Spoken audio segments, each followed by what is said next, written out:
Viewers हमारे साथ हैं ख्वाजा रहील रशीद साहब, ये गोगी भट्ट साहब के ख्वाजा अकील साहब के भाई हैं और इस इलाके में नून लीग के बड़े सपोर्टर हैं। तो इनसे बात करते हैं। भट्ट साहब की हाल हैं? जी अलहमदुलिल्लाह सर। माशाल्लाह काफ़ी नेक हो भट्ट साहब, तो बड़ी अच्छी रेपुटेशन है ਤੁਹਾਡੀ।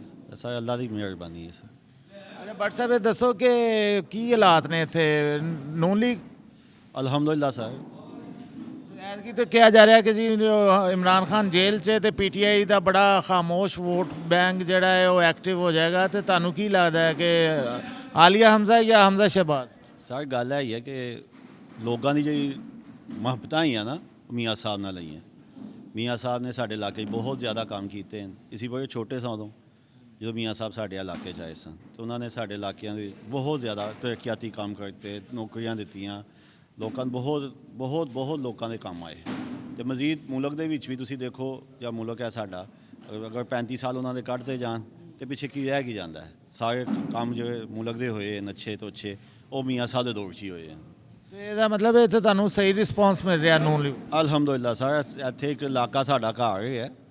ਮੈਂ ਇੱਥੇ ਪਹਿਲੇ ਕੌਂਸਲਰ ਵੀ ਰਿਹਾ ਹਾਂ, ਫਿਰ ਨਾਜ਼ਮ ਵੀ ਰਿਹਾ ਹਾਂ ਤੇ ਇਲਾਕਾ ਸਾਡਾ ਘਰ ਹੈ। ਤੇ ਘਰ ਸਾਡਾ ਸਾਨੂੰ ਪਤਾ ਹੈ, ਸਾਡੇ ਘਰ ਵਾਲੇ ਸਾਡੇ ਨਾਲ ਪੂਰਾ ਮੁਹੱਬਤ ਕਰਦੇ ਨੇ, ਸਾਡੇ ਨਾਲ ਚੱਲਦੇ ਨੇ। ਤੇ ਹਮਜ਼ਾ ਸਾਹਿਬ ਨੇ ਬੜੀ ਮੁਹੱਬਤ ਕੀਤੀ, ਇੱਥੇ ਲੋਕਾਂ ਨੇ ਬੜੇ ਕੰਮ ਕੀਤੇ ਹਨ ਤੇ ਇਨਸ਼ਾਅੱਲਾ ਤਾਲਾ ਸਾਰੇ ਲੋਕ ਹਮਜ਼ਾ ਸਾਹਿਬ ਨੂੰ ਹੀ ਵੋਟ ਪਾਉਣਗੇ। ਤੇ ਇਹ ਦਫ਼ਤਰ ਤੁਸੀਂ ਆਪ ਬਣਾਇਆ ਜਾਂ ਹਮਜ਼ਾ ਸਾਹਿਬ ਨੇ ਬਣਵਾਇਆ?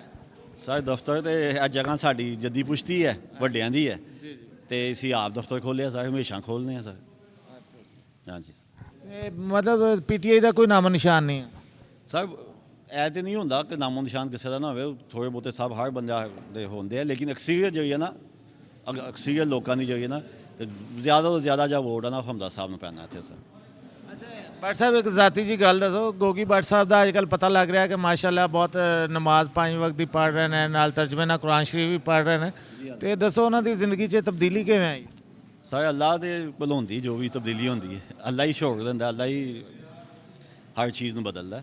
ਤੇ ਅੱਲਾਹ ਤਾਲਾ ਨੇ ਪਹਿਲੇ ਵੀ ਉਹਨਾਂ ਦਾ ਪੜ੍ਹਦੇ ਸੀ ਨਮਾਜ਼, ਲੇਕਿਨ ਹੁਣ ਜ਼ਿਆਦਾ ਪੰਚੁਅਲ ਹੋ ਗਏ ਨੇ। ਹੁਣ ਕੁਰਾਨ ਪਾਕ ਵੀ ਤਰਜਮੇ ਨਾਲ ਪੜ੍ਹਦੇ ਨੇ, ਤਹੱਜਦ ਵੀ ਪੜ੍ਹਦੇ ਨੇ ਅਲਹਮਦੁਲਿਲਾ। ਤੇ ਇੱਥੇ ਚੱਕਰ ਲਾਉਂਦੇ ਨੇ?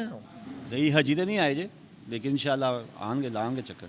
ਇਲੈਕਸ਼ਨ 'ਚ ਕੈਂਪੇਨ ਕਰਨਗੇ ਉਹ ਵੀ? ਬਿਲਕੁਲ ਸਰ, ਉਹਨਾਂ ਨੇ ਤਾਂ ਸਾਨੂੰ ਬਿਠਾਇਆ ਹੈ, ਉਹਨਾਂ ਨੇ ਤਾਂ ਸਾਨੂੰ ਬਿਠਾਇਆ ਹੈ ਸਰ। ਬਹੁਤ ਸ਼ੁਕਰੀਆ ਭੱਟ ਸਾਹਿਬ, ਬੜੀ ਨਵਾਜ਼ਿਸ਼।